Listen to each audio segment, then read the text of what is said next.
अस्सलाम वालेकुम मेरी प्यारी यूट्यूब फैमिली, कैसी हैं आप सब? उम्मीद है सब खैरियत से होंगे।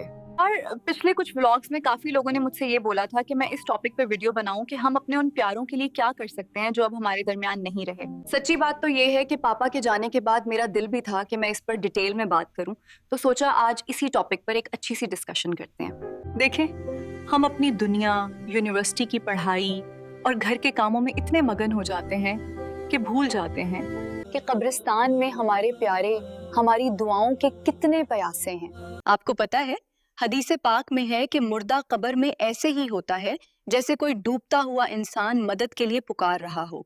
वो शिद्दत से इंतजार करते हैं कि काश उनका कोई अपना उनके लिए एक बार अल्हम्दुलिल्लाह ही पढ़ दे। यहाँ तक कि वो रूहें जुमेरात और ईद के दिन अपने घरों के बाहर आकर पुकारती हैं कि ऐ मेरे घर वालों, हम पर मेहरबानी करो। एसाले सवाब का मरवोजा तरीका। आजकल मुसलमानों में खुसूसन खाने पर जो फातिहा का तरीका राइज है वो भी बहुत अच्छा है। जिन खानों का एसाले सवाब करना है वो सारे या सब में से थोड़ा थोड़ा खाना, नीज एक ग्लास में पानी भरकर सब कुछ सामने रख लीजिए। तिलावत की मुकम्मल तरतीब। अऊदु बिल्लाहि मिनश शैतानिर रजीम, बिस्मिल्लाहिर रहमानिर रहीम। एक बार सूरह अल काफिरून, 3 बार सूरह अल इखलास। कुल या अय्युहल काफिरून, कुल हुवा अल्लाहु अहद। एक बार सूरह अल फल्क, एक बार सूरह नास। कुल अऊज़ु बिरब्बिल फल्क, कुल अऊज़ु बिरब्बिन नास। एक बार सूरह अल फातिहा, एक बार सूरह अल बकरा की इब्तिदाई आयात। तलावत के बाद की 5 आयात। अब हम पढ़ेंगे दुरूद शरीफ और इख्तितामी आयात। अब फातिहा पढ़ाने वाला हाथ उठाकर बुलंद आवाज से अल फातिहा कहे। सब लोग आहिस्ता से सूरतुल फातिहा पढ़ें। फिर फातिहा पढ़ाने वाला कहे, या अल्लाह, जो कुछ पढ़ा गया उसे अपनी बारगाह में कबूल फरमा। मौला, इसका सवाब हमारे नाक़िस अमल के लायक नहीं बल्कि अपनी शान करीमी के मुताबिक अता फरमा।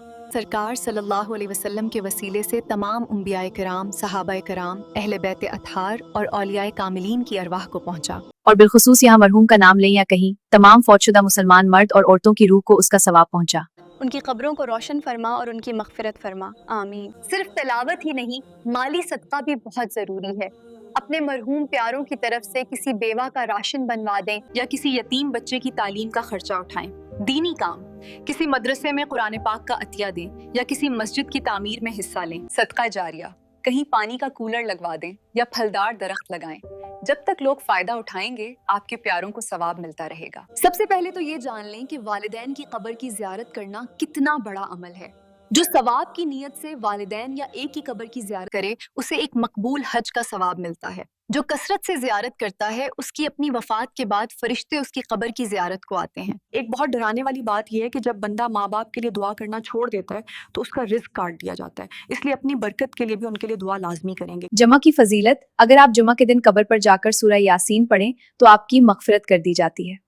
अगर आपके वालिदैन फौत हो गए हैं और आप उनकी तरफ से नफली हज करें तो उन्हें हज का सवाब मिलेगा। इसी तरह जब भी कोई नफल खैरात करें, चाहे वो बेवा, यतीम या किसी दीनी काम के लिए हो, तो नियत कर लें कि सवाब माँ बाप को मिले। इससे उनको सवाब पहुंचेगा और आपके अपने सवाब में कोई कमी नहीं आएगी। कब्र वाले हमारे कितने मोहताज हैं, उसका अंदाजा इस बात से लगाएं कि मुर्दा कब्र में ऐसे है जैसे कोई डूबता हुआ इंसान मदद का इंतजार कर रहा हो। जब उसे किसी की दुआ पहुंचती है तो वो उसे दुनिया और माफिया से बेहतर लगती है।